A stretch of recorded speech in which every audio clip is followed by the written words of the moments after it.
What is up, you guys? We are back with another post from the deleted posts archive.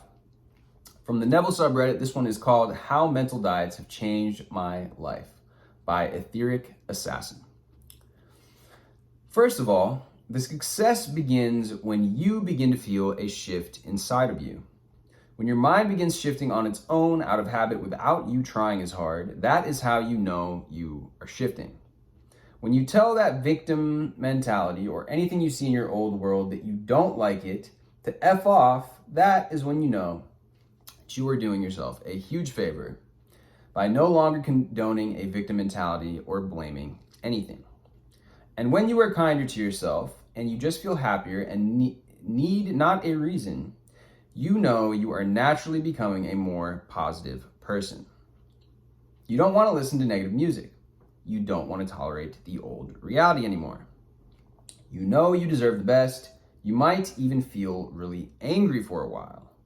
That is a phase, and you will begin to shift out of that. Soon you will just brush that off and scoff at it, knowing that you are worth more. I agree with that. I'm telling you that it doesn't matter what happens on your outside world. When you really start to shift your mindset into a loving and positive mindset, that is the biggest joy right there. In fact, I would argue that that is the reason you should do a mental diet. Do it for you and your happiness. When you start to love yourself and feel really happy, and you observe and begin to change those limiting beliefs, you realize you are everything. It is hard at first to notice limiting beliefs or negative ones, and it definitely feels like a battle to fight them off or not to react to them. I'm still finding core beliefs to change about me, but this is an effort that will pay off for the rest of my life and end these old patterns, those repeated struggles, the pity, and the void within me that you sought to fill. It takes time and work. I'm still getting there myself, but I know I am. F the old life, F the suffering. Forget the traumas, old stories, limitations, and other BS. If pain is inevitable, suffering is our choice. You start waking up and loving life just because it feels more beautiful. You act nicer to people. You want to help more. You will fill yourself up with love and you radiate more of that. It hits you one day. You realize everything you ever needed was always inside of you. The more you persist in your mental diet, the more you feel and know this. My biggest success story has definitely been me beginning to fall in love with myself and my life.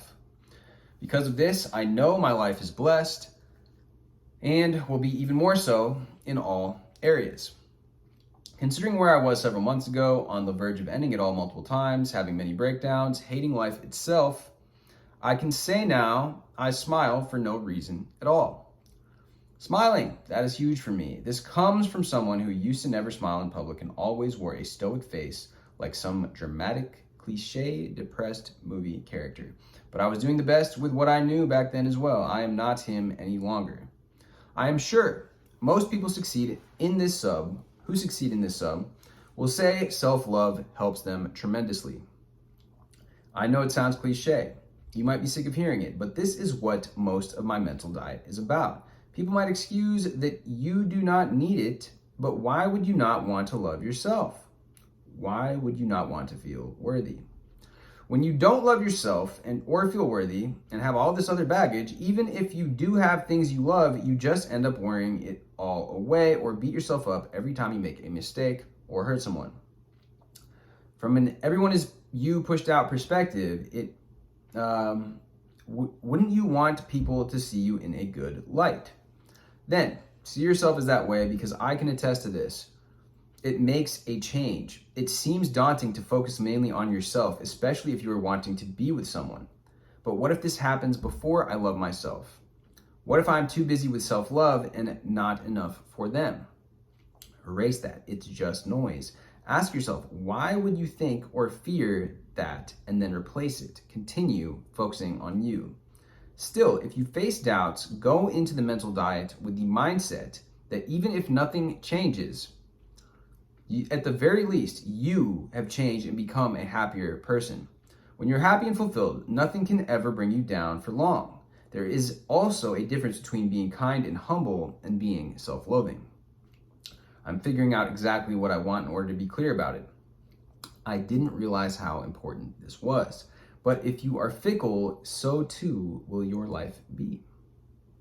Yes, indeed. Amen. My advice to you is to make the mental diets about your own happiness and worthiness. Get rid of all distractions for a while. If you don't keep up the commitment, then you will feel the old reality creeping back in until you have fully made the shift in your mind. Your brain will try to distract you or tell you things aren't working or that you need to find some other technique. But that is just a lack of discipline. Even after several days, you will start feeling different. Start with you. Keep it mainly about you. People like BryGuy7571 and All Is Mind have a lot of experience and knowledge, and I thank them both for their help and inspiration for what they do. BryGuy personally has helped me a lot, so thanks. A huge thank goes from me to him. If you could ever feel like you could know more or have any questions over mental diets, he will be glad to help you. They will also tell you the same thing. Self-love is so important. You need a self-image that is incredible. Mental dieting is a lifestyle. Truly, it is. But once you make that shift, positive thinking becomes an effortless habit, just like the negative thinking once was. It takes persistence, clarity, and focus. Yes, exactly. It's like new channels being formed in the mind. And the more that water, so to speak, runs through that pathway, that new channel, the more etched it is and the more permanent it will become, the more that will become your baseline, and that will be where you revert to. Of course, we all have things that happen during our day, during our life, that will put us back into a mindset that is not helpful. Call it a victim mentality. But you will know, you will be familiar with that empowered state, that capable state, and you will be able to spring back, bounce back there much more easily. There are certain areas of your life as well where you feel capable, confident. You know what that feeling is like. Take that feeling, run with that, wear it like a set of new clothing, as Neville would say. Anyways, guys, thank you for watching. Step into that empowered state right now, that feeling. Use this as an opportunity to get in there right now. Drop me a like, drop me a comment. Hit me with a subscribe if you haven't already, and I will see you guys next time.